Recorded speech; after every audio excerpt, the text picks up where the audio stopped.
Guys, ada berita baru nih. Dan inilah berita terkait dengan penangkapan pagi ini.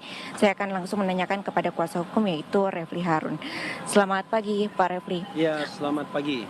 Bapak, terkait dengan penangkapan Roy Suryo dan juga Dr. Tifa hari ini berarti sudah terkonfirmasi beliau ini ditangkap pagi ini oleh penyidik Polda Metro Jaya? Ya, saya sudah bertemu dengan kedua beliau ya. Roy Suryo saya sempat bercakap-cakap, sekarang masih di gedung di ruangan pemeriksaan selama ini, Kamnek ya, Keamanan Negara, dan kemudian Dr. Tifa juga saya sudah melihat secara fisik dan dia juga sudah tahu saya hadir. Tetapi Dr. Tifa belum bisa diganggu karena dia sedang menjalani ujian seminar hasil disertasi dia di Fakultas Kedokteran Universitas Indonesia. Jadi kami menyesalkan dan protes keras terhadap penangkapan ini karena menurut kami tidak ada alasan baik subjektif maupun objektif ya.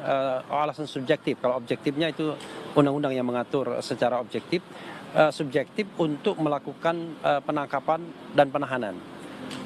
Misalnya upaya melarikan diri, rasanya sangat aneh dan sangat lucu kalau misalnya ada pemikiran seperti itu, karena klien kami ini sudah mengalami wajib lapor 30 kali, mungkin hampir 30 kali sejak ditetapkan sebagai tersangka dan diperiksa pada tanggal 13 November 2025, tersangkanya 7 November, kemudian diperiksa 13 November, kemudian menjalani wajib lapor hingga hari ini ya, itu sudah hampir 30 kali, sehingga tidak ada alasan untuk mengatakan bahwa dikhawatirkan atau berupaya untuk melarikan diri.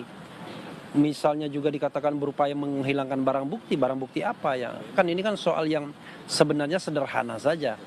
Ada pernyataan, ada statement terhadap ijazah yang diduga palsu, dan saya kira proses pembuktiannya harus fair, harus transparan, akuntabel dan lain sebagainya. Dan alasan-alasan lainnya juga saya tidak melihat, karena mereka dua warga negara terhormat dengan latar belakang pendidikan tinggi, mudah dikenali masyarakat, dan rasanya tidak mungkin juga mereka akan pergi kemana-mana.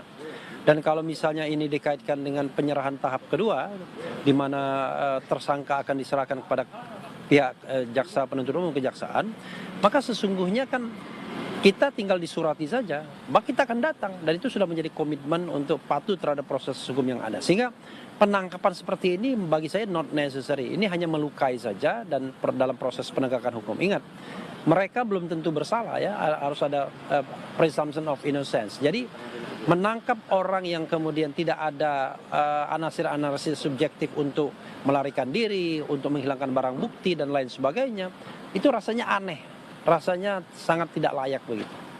Ya. Baik, ini artinya tidak ada pemberitahuan sebelumnya dari pihak kepolisian